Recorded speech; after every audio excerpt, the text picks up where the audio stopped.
अपने घुटनों के बाहर आकर खुदा को बोले, परमेश्वर आज जो कुछ भी मैं सुनूं, मैं फलों को लेके आऊं। यीशु नाम, यीशु, यीशु नाम, यीशु। प्रभु यीशु मसीह के सामर्थ्य नाम में हम मांगते हैं। जब परमेश्वर ने आखिरी आज्ञा दी थी अपने चेलों को और 500 लोगों को, तो परमेश्वर ने कहा था यरूशलेम को ना छोड़ना, परंतु पवित्र आत्मा के आने की बाट जोहना।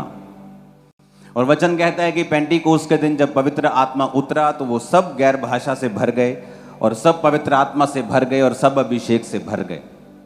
और वचन ये भी कहता है कि वो जब पवित्र आत्मा और अभिषेक से भर गए तो वो सब लोग जो थे परमेश्वर के काम करने लगे, उनके हाथ रखने से रोगी चंगे होने लगे। और ये वचन पूरा हुआ कि अंत के दिनों में मैं अपना आत्मा सब मनुष्यों के ऊपर उंडेलूंगा। पुराने समय में जीसस क्राइस्ट के जन्म से पहले कुछ लोगों के ऊपर आत्मा उतरता था और परमेश्वर उनको अपना अभिषेक देता था। और परमेश्वर ने कहा था याजक जो मेरे अभिषिक्त होंगे ये लोगों के भार को उठाएंगे और लोगों के लिए बलि चढ़ाएंगे। और याजकों को परमेश्वर ने पवित्र रहने के लिए बोला। और वचन ये भी कहता है कि याजकों के ऊपर जो अभिषेक था उसके कारण परमेश्वर ने कहा था कि इनके जीवन में उत्तम दाख, उत्तम तेल और सब कुछ याजकों की लाइफ में जो आएगा वो उत्तम से उत्तम आएगा। मैं 10 तरह का बेस्ट जैतून का तेल मंगवाऊंगा और जो 10 में बेस्ट होगा वो मैं याजकों को दूंगा। यानी याजकों के जीवन में जो भी आशीष होगी वो सबसे उत्तम होगी, क्योंकि ये मेरे अभिषेक किए हुए हैं और ये मेरी सेवा करने वाले लोग हैं। और जब हम ये बात को जानते हैं कि परमेश्वर एक सा रहने वाला परमेश्वर है और परमेश्वर कभी बदलता नहीं, पुराने नियम में और नए नियम में वो बदला नहीं है, वो एक ही है। कुछ चीजें उसने की हैं लेकिन वो बदला हुआ परमेश्वर नहीं है। अगर वो पहले याजकों को खड़ा करता था सेवकाई के लिए, तो बाइबल कहती है जब हम प्रकाशित वाक्य 1 उसकी 5 और 6 आयत पढ़ते हैं, अब वो ये कहता है कि जो पुराने समय के याजक हुआ करते थे कुछ, अब तुम सब जो परमेश्वर को मानते हो तुम सब याजक हो और तुम्हारा महायाजक प्रभु यीशु मसीह है। यानी परमेश्वर जब आपको देखता है तो वो इस निगाह से देखता है कि जिसने परमेश्वर को ग्रहण कर लिया, जो परमेश्वर में आ गया, जिसने बपतिस्मा ले लिया, परमेश्वर की निगाह में जब वो आपको देखता है तो एक याजक और एक राजा के रूप में देखता है। तो इसका मतलब जब याजकों को वो देखता था तो वो इस तरह से देखता था कि ये मेरे याजक हैं, इन पर मेरा अभिषेक है, अब मैं इनको उत्तम दाख, उत्तम गेहूं, उत्तम तेल, यहां तक कि जो उनकी पत्नी हुआ करती थी, उनका पार्टनर हुआ करता था, वो भी परमेश्वर बोलता था कुंवारियों में से लेना, वो पवित्रताई में से लेना, उत्तम लेना। क्यों ऐसा परमेश्वर कहते थे? क्योंकि बाइबल कहती परमेश्वर ने कहा ये मेरी सेवा करने वाले याजक हैं जिन पर मेरा अभिषेक है और मैं इनके जीवन में जो दूंगा वो सिर्फ उत्तम से उत्तम ही होगा। तो पुराने नियम के जो याजक होते थे, परमेश्वर कहता कि मैं इनको उत्तम दूंगा, जो भी इनकी लाइफ में आशीष आएगी मैं इनको बेस्ट आशीष दूंगा, दुनिया से अलग करूंगा, मैं इनके ऊपर अपना अभिषेक रखूंगा, मैं इनको सुरक्षित रखूंगा, मैं इनको बीमारियों से बचाकर रखूंगा, मैं इनको शर्मिंदगी से बचाकर रखूंगा, मैं इनको दुश्मन के हाथ में नहीं पड़ने दूंगा। क्यों? क्योंकि इस पर मेरा अभिषेक है और ये मेरा चुना हुआ याजक है और ये सेवा करने वाला है। कितने मेरी बात को समझ रहे हैं? अब पुराने नियम में कुछ याजक होते थे, बाकी प्रजा होती थी, वो अपने अपने पापों के लिए भेड़ों को लाया करती थी। याजक उन भेड़ों को परमेश्वर के सामने पाप बलि, होम बलि के रूप में, स्वेच्छा बलि, बड़ी सी बलियां होती थी, उनके रूप में परमेश्वर के सामने चढ़ाया करता था। लेकिन लोगों को अधिकार नहीं था बलि चढ़ाने का।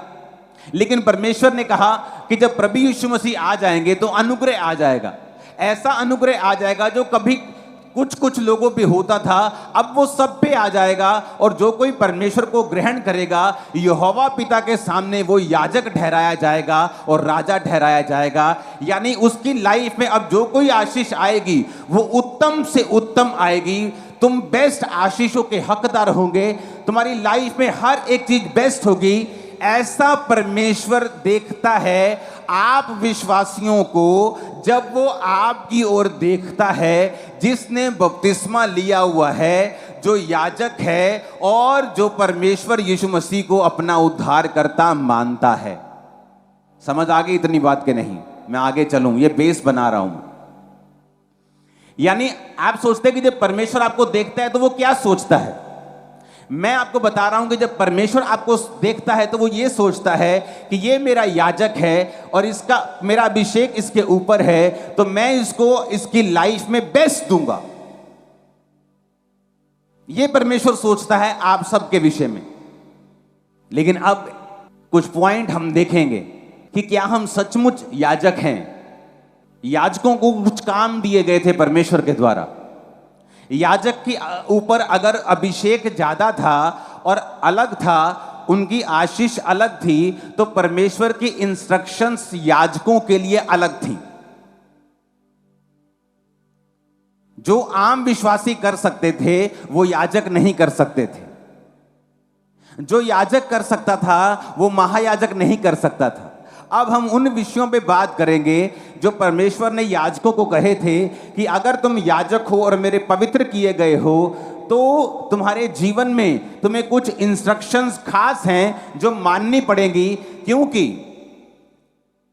वचन में लिखा है नए नियम में कि जो परमेश्वर ने तुम्हारा अभिषेक किया है वो तुम्हें सब बातें सिखाता है।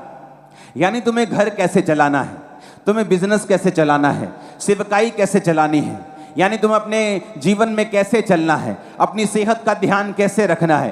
परमेश्वर कहता है जो अभिषेक तुम्हारा किया गया है वो तुम्हें सब बातें सिखाता है। यानी अगर आपकी लाइफ में परमेश्वर का अभिषेक है तो आपको वो सब बातें सिखाता जाएगा धीरे धीरे।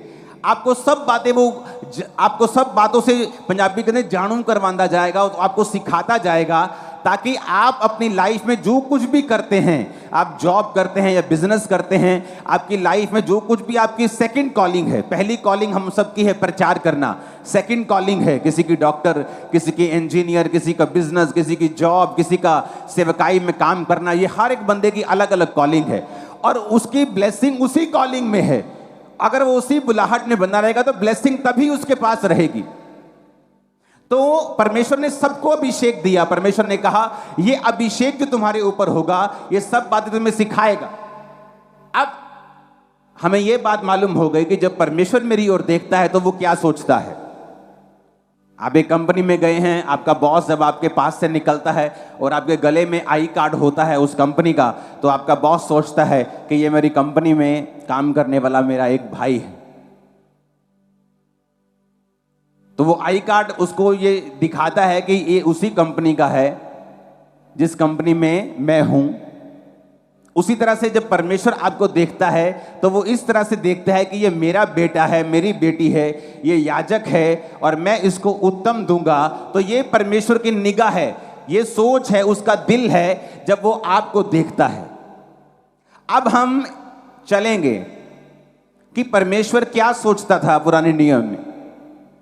लेवी व्यवस्था 21 उसकी 8 आयत में लिखा है, इसलिए तू याजक को पवित्र जानना, क्योंकि वह तुम्हारे परमेश्वर का भोजन चढ़ाया करता है, इसलिए वह तेरी दृष्टि में पवित्र ठहरे, क्योंकि मैं यहोवा जो तुमको पवित्र करता हूं पवित्र हूं। लेवी व्यवस्था 21 उसकी 1 से 4 और 10 से 12 आयत।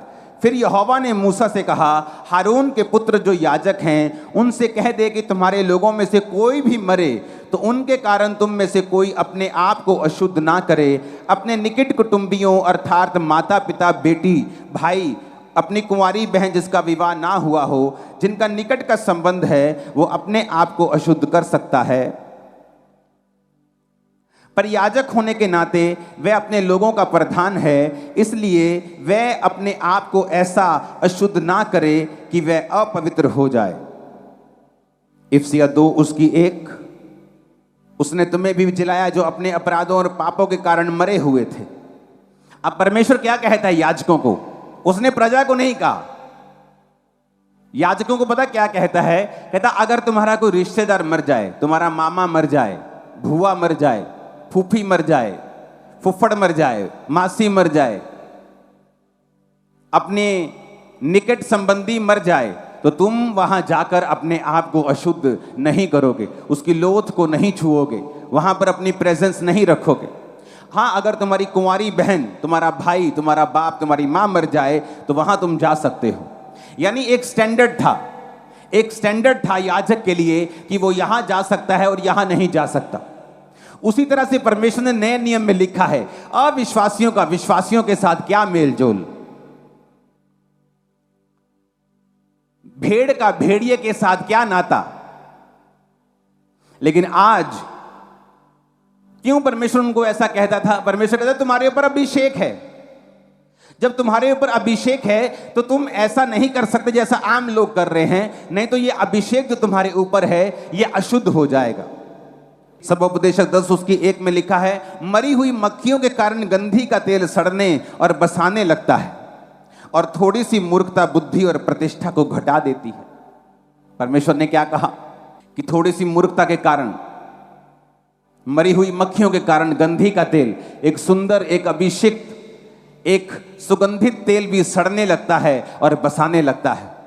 मरी हुई मक्खियां पाप को दर्शाती हैं, पाप के परिणाम को दर्शाती हैं, मरे हुए कामों को दर्शाती हैं। तो परमेश्वर ने कहा याजक अपने आप को अपवित्र नहीं करेंगे क्योंकि इन पर मेरा अभिषेक है। उसी अभिषेक के कारण इन पर बेस्ट आ रहा है, बेस्ट तेल, बेस्ट दाग, बेस्ट जीवन, बेस्ट सब कुछ, बेस्ट सुरक्षा, ब्लेसिंग, हीलिंग, डिलीवरेंस इन पे आ रहा है।